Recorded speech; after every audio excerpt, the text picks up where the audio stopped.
Let's kick off PokeMarch with Mewtwo Strikes Back, or Pokemon the First Movie, or Pokemon the First Movie, Mewtwo Strikes Back, or the Japanese title, and I'm just... You know what? I'm gonna say Mewtwo Strikes Back. If you have a problem with that, sorry.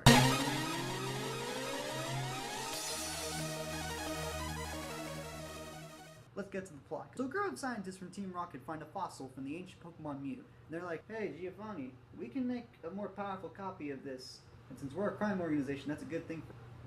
It better be pretty freaking powerful. And so they do, and they create Mewtwo, who essentially, the second he's born, realizes something is fucked up here. And he just destroys the entire lab. Literally, it's a kid's movie, and they kill him in the first 10 minutes. And so he escapes, but Giovanni finds him, and he's just like, hey, I can help you control your power.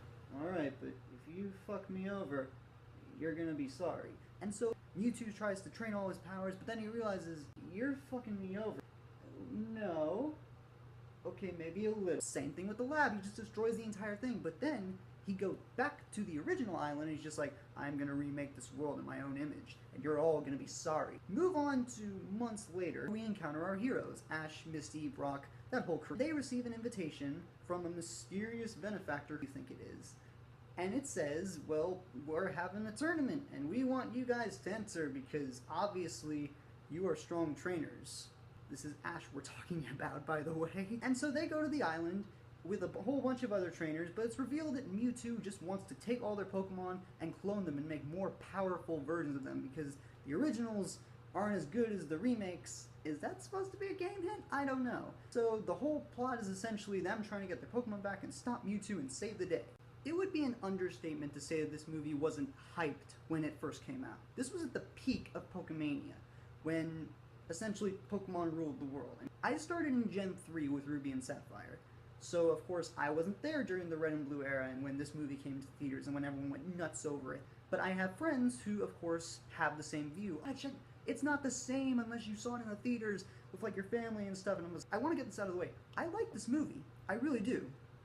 Not just in terms of Pokemon films, but just in terms of film in general. I think it's a fun movie. That said, there are some good things, there are some bad things about this movie. One thing that most fans can agree on is Mewtwo. And by that we mean Mewtwo is a great villain, especially just in terms of all the villains we've had in the Pokemon films thus far. He's not only just intimidating because the second he steps onto the screen he steals the show, aside from that, you know where he's coming from. He's essentially a newborn child in a way. He was just cloned from the most powerful Pokemon in existence, and he just discovers that I have these powers. What the hell do I do? He trusted someone to help him with them. It's like, nah, you're gonna be a weapon. Fuck you, I'm gonna do what I want. That's kind of that childlike mentality, and you see him mature throughout the film, which makes it his film, potentially. Not necessarily Ash's that the marketing tried to play off of, because the anime is about Ash. I'm getting ahead of myself. Mew is kind of cool. And I don't mean cool in the sense that as cool as Mewtwo, because Mewtwo is the villain, and villains are cool. But here's the thing. In later movies, we'd see what I call the cuteness problem, which is essentially that, oh, they're there to be cute, and they have a couple of cool lines of dialogue, and that's it. With Mew, it's not the same thing. Number one, Mew doesn't talk, and I think that's great for legendaries, because they're legendaries. They don't need to talk. They speak for themselves. But the other thing is, he's kept to a minimum. The first scene he's in is there to be an introduction to him and how mysterious he's supposed to be. And then when he fights Mewtwo, he's kept to a minimum, and I like that. Could have just as easily went, oh, he's cute, go and like him because he's cute. But that's not at all the way they went, and I'm so proud about that. Also, there are a couple things that are nitpicky, but I think are still pretty good positives. For one thing, Team Rocket actually do stuff that's relevant to the plot, and we'd see in later movies they'd be there just to be there, but in this movie they actually do stuff relevant. For one thing, the actual organization creates Mewtwo and is responsible for why he does what he does. Jesse, James, and Meow, they are there essentially to start up the whole thing. They start the cloning machine. They are the ones who help Ash out in the end, which is weird, especially for fans of the show at the time. I can completely understand that. Also, the fact Mewtwo kidnapping Nurse Joy makes a lot of sense. I mean, he's brand new, doesn't have the knowledge that Mew has of every Pokemon because Mewtwo didn't distribute his genes to all the other Pokemon. Mew did. So, kidnapping Nurse Joy as someone who is an expert on Pokemon makes a lot of sense. Hey, I need your knowledge of Pokemon. Know and hypnotize. I will do what you say. He could have just kidnap Professor Oak too, which would have made it a little bit more relevant to the show, but this makes enough sense that you can get away with it, where it's just like, oh, that makes sense. Finally, it did give the fans what they wanted. It was dark, it introduce new Pokemon. It had the Mew versus Mewtwo battle, which I'm aware of the fact that the ads made that very clear in the advertisement. Oh, Mew versus Mewtwo, that awesome thing that you found in Cerulean Cave versus that glitch that's supposed to not exist but actually exists are gonna fight each other. I'm sure that kids back then would have gone nuts over that. Now, with all that being said, you'd think this would be a great movie. You have a great villain, you have a great setup, you have a great motivation for it, but the reality is that the main focus of the movie just doesn't add up. For one thing, you could tell that this was back when 4Kids was trying to find how to exactly dub this sort of thing, how to advertise it to the masses. Essentially simplified it to the point where you're just like, this doesn't make a whole lot of sense. The dubbing issues alone, kind of cringeworthy if you think about it. A lot of the voice actors, they do a decent job, but the intro battle alone, it's mind-boggling how they just did it to make Ash's Pokemon look cool. And I get it, you gotta make Ash look cool. The main character, his main focus, I get it, you gotta make him look cool. But there's gotta be a way to do it besides Squirtle being a Machamp with Bubble. And that just sounds like me being a fanboy. It's like, how could Squirtle be a Machamp with Bubble? I'm sorry, I don't see it. Maybe there's a reason for it, but I just can't see it. And can we please not mention Team Rocket's misinterpretation of Pokemon? No, seriously, go look it up. Another thing to mention is that a lot of people think this movie is worse than it is because Ash, Misty, and Brock are in it. I mean, sure, you can argue with that if you haven't watched the show. Even if you have watched the show, you can make the argument, but it's not really their movie. Sure, they are there to move along their own characters, but it's really Mewtwo's movie. It is essentially the story of someone coming into this world, looking at the prerequisites that are brought with him and saying, oh, I'm going to forge my own destiny because of that. And I'm not going to let anyone stand in my way. But then that gets drowned out towards the third act with the no violence PSA. Yeah, let's talk about that anti-fighting PSA for a minute, because that's the thing in this movie that keeps me from going, this is a really good movie, to being, this is a meh movie.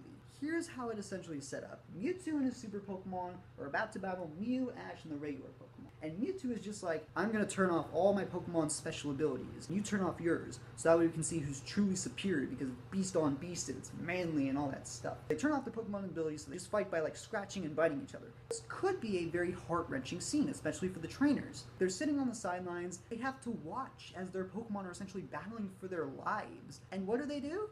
They stand on the sidelines. Stand on the side. The Pokemon that you have raised since you were a child are now fighting for their lives, and what do? Stand there. At least Ash had the balls to actually run into the battle and fight for himself. Yeah, that caused him to be turned to stone. You're just standing there. This is supposed to be a show about friendship and the bonds of friendship between people and Pokemon, and you're just standing there. What are you doing? The other thing that makes this battle even worse is the music. Every Pokemon fan on Earth thinks it's so bad it's good. I just think it's awful. It is horrible. It's cringeworthy to watch. Now you're watching just freaking Gyarados slap themselves and Ninetales use their tails to try and battle each other. It's just sad. Confusing, the music doesn't fit, it tries to make it sappier than it is, when it isn't, because as I mentioned, no one's doing anything except Ash. And then of course you have the infamous Ash death, which is of course Ash gets turned to stone, Pokemon cry, and the tears bring him back to life, and Mewtwo realizes the error of his ways and erases their memory. I could go on and on about this ending, but I'm just going to make it brief. It's useless. It makes the movie useless, it makes the messages that they were trying to do useless, it makes Ash's death just pure shock value. It just doesn't make any sense. So with all that ranting out of the way, what do we end up with? Essentially, you end up with this. Mewtwo Strikes Back is a very well set up movie. It has a great villain in terms of Mewtwo. It has a great adversary in terms of Mew. It has really good interactions with the characters, strangely enough. And it ultimately has a really good theme of choosing where you want to go with your life, no matter where you come from. But that gets drowned out with the anti-violence stuff, really messy soundtrack, and just the overall logistics dubbing. Third act is so convoluted and cheesy that it just brings this movie down a notch. So essentially what I'm doing for PokeMarch is that I am essentially not giving these films an out of 10 rating like my normal reviews do. Instead, I'm going to be ranking them as they are.